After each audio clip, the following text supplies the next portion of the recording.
You know, if you guys do not listen to the 32 Thoughts podcast, I really do recommend it because there's always some great rumors straight from insider's mouth, Elliot Friedman.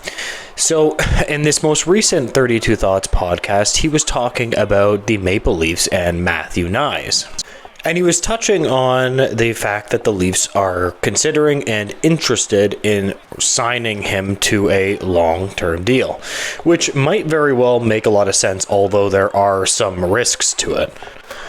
You know, on one hand, you have Matthew Knies, who looks like he has the entire package of what you want a player to be. Certainly seems to be more of a power forward type. I don't know what your guys' thoughts on Matthew Knies are, but his performance in the playoffs has been pretty good for what his position is and what he's getting paid.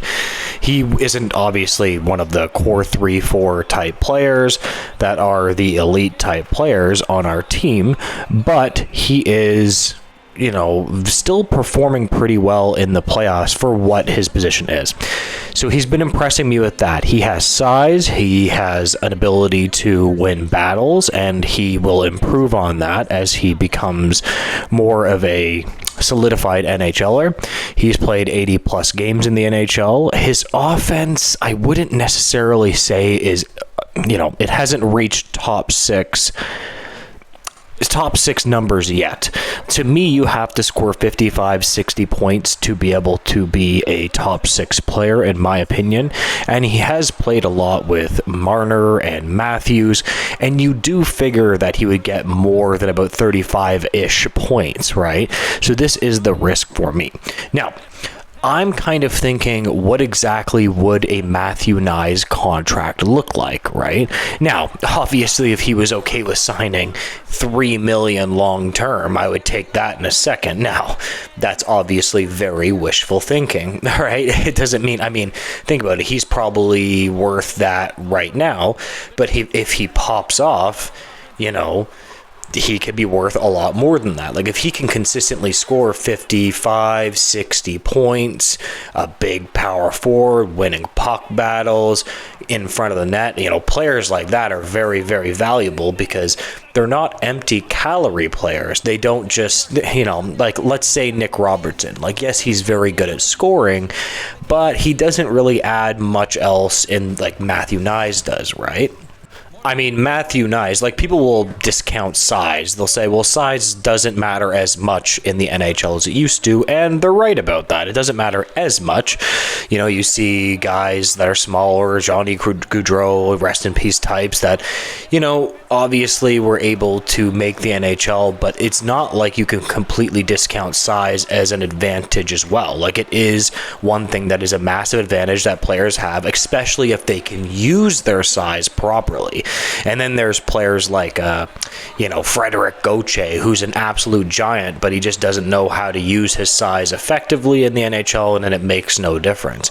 You know, I found in the playoffs that Matthew Knies really was able to step up his game. He was able to step up his physical play, which I think was really, really important, and show that he can play. But here's the thing. If you re-sign him to, like, let's say they sign him to a $6 million deal. I'm not sure if I like that. The basic reason for it is, what if he turns out to be like a 35 or 40 point guy, right? $6 million is a lot. So the Leafs are taking a big, big risk here, right? If this signing turns out to be true.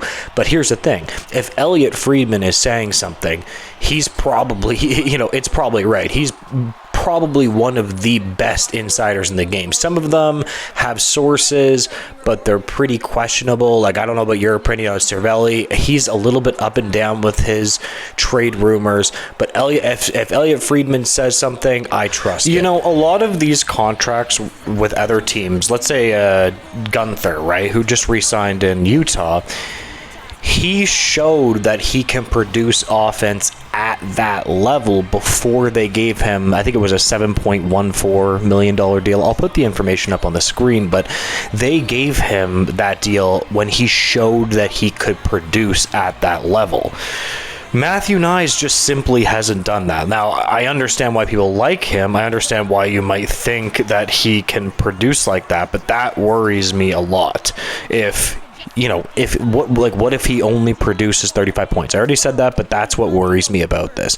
So I'm not convinced that this is a good deal just yet, or that this should happen. Obviously, the Leafs are smart to explore it. Like, the positive of this is if you get him on a good deal and he outperforms that deal, these are huge for competitive teams, right? So that you know exactly what the player is. Let's say he's a 55, 60 point player. Let's say the Leafs are able and lucky enough to get him on a $5 million deal. That would be excellent for their cap hit, right? Because they would have a player, in my opinion, as the cap goes up, that's outperforming what they are giving him. And I'm telling you, these deals like this are crucial towards being a competitive NHL franchise. You know, I'm going to add my opinion to this. I really do think that it just makes more sense to wait. I at least need to know that he can produce at a top 6 level before I pay him that amount of money, right? Like, you need to be able to produce that much because it's just too risky these days. A lot of people will say, well, other teams took risks, but I'm like, yes, but they were really highly touted prospects. They already proved that they could. Like, Gunther proved that he was on pace last year for about 65-ish points. If Matthew Knies was on pace for that, I'd give him that money. Are you kidding me? A power forward that can score you 65 points, that's an unbelievably valuable player with size, can go to the net. If you really, really can coach this guy up, he could be an unbelievably he can be that playoff type player that, a lot of the Leafs have shown themselves not to be, at least right now. Anyways, I'm going to leave it there. If you could tell me why I'm wrong, tell me why I'm right. Like, comment, and subscribe. I would appreciate that. And have a great day, guys. Goodbye.